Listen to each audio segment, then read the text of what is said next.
Good morning student. आज हम पढ़ेंगे संविधान सभा का गठन और काम के तरीके।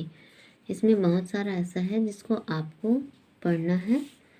द्वितीय विश्व युद्ध की समाप्ति के बाद सन 1946 में ब्रिटिश सरकार ने लॉर्ड पैथिक लॉरेंस की अध्यक्षता में एक समिति का गठन किया।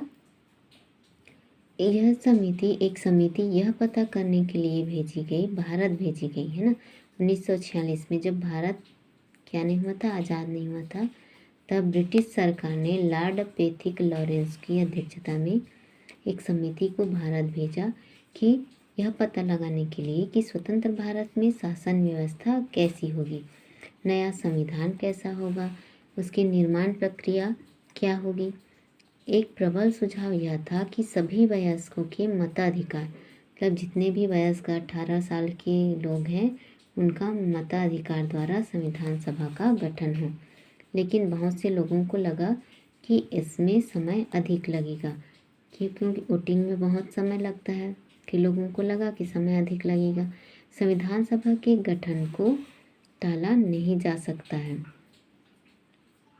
समिति ने व्यापक विचार विमर्श करके सुझाया कि 1935 के नियमों के आधार पर, मैंने बताया था कि 1935 में नियम बनाया गया। इसी नियम को, बहुत सारे ऐसे नियम हैं जिनको 1950 का जो संविधान निर्माण हुआ उसमें शामिल किया गया। यानी सीधे नए चुनाव कराकर पहले से चुनी गई प्रांतीय सभाओं के प्रतिनिधि चुनकर संविधान सभा का गठन किया गया। 4 नवंबर सन 1948 को डॉक्टर अंबेडकर ने संविधान का पूर्ण प्रारूप प्रस्तुत किया और स्पष्ट किया कि 1935 का अधिकांश भाग क्यों लिया गया है तथा भारत में कैसी शासन प्रणाली होगी। फिर 15 नवंबर सन 1948 को प्रारूप पर खंडवार मतलब थोड़े थोड़े हिस्से पर व धारावार विचार विमर्श किया गया। इसके लिए 11 माह तक लगातार अधिवेशन हुए। 17 सितंबर सन 1949 तक 2500 संशोधन प्रस्तावों पर विधिवत तर्क होते रहे। 8 जनवरी सन 1949 तथा 67 अनुच्छेदों पर निर्णय हुआ। इसे प्रथम वाचन कहा गया। इसी प्रकार 16 नवंबर सन 1949 तक कुल 386 अनुच्छेदों पर विचार विमर्श कर सहमति बन पाई। इसे द्वितीय वाचन कहा गया। इसके पहले 17 सितंबर 1949 को संविधान सभा में यह प्रस्ताव पारित किया गया कि संविधान का हिंदी और भारत की अन्य प्रमुख भाषाओं में अनुवाद कराया जाए। तब तक मात्र 315 अनुच्छेदों पर विचार कर प्रस्तावना को 6 से 17 अक्टूबर के मध्य अंतिम रूप दिया गया।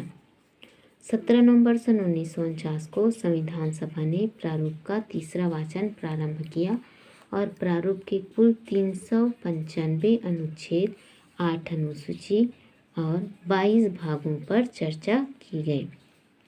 फिर 26 नवंबर सन 1949 को इसे स्वीकृत किया गया।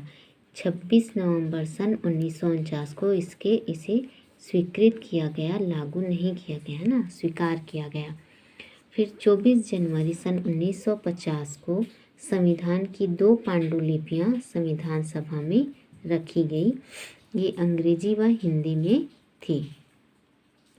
अंग्रेजी में एक मुद्रित प्रति भी प्रस्तुत की गई। अध्यक्ष डॉक्टर राजेंद्र प्रसाद के ये अध्यक्ष बनाए गए। अध्यक्ष डॉक्टर राजेंद्र प्रसाद के निवेदन पर समस्त सदस्यों ने सभी तीनों प्रतियों पर हस्ताक्षर किए और राष्ट्रगान और वंदे मातरम गायन के साथ संविधान सभा का कार्य समाप्त हुआ। कितने तारीख को? 24 जनवरी सन 1950 को संविधान सभा का पूरा कार्य जो है वो संपन्न हुआ। वो भी किसके साथ? राष्ट्रगान और वंदे मातरम गायन के साथ संविधान सभा का कार्य समाप्त हुआ। संविधान निर्माण में कुल 2 वर्ष 11 माह और 18 दिन का समय लगा। 2 वर्ष तक संविधान सभा के जो भी अधिकार, नियम, कानून हैं उस पर विचार विमर्श होता रहा और 2 वर्ष 11 माह और 18 दिन लगभग 3 वर्ष का पूरा समय संविधान सभा के निर्माण में लगा।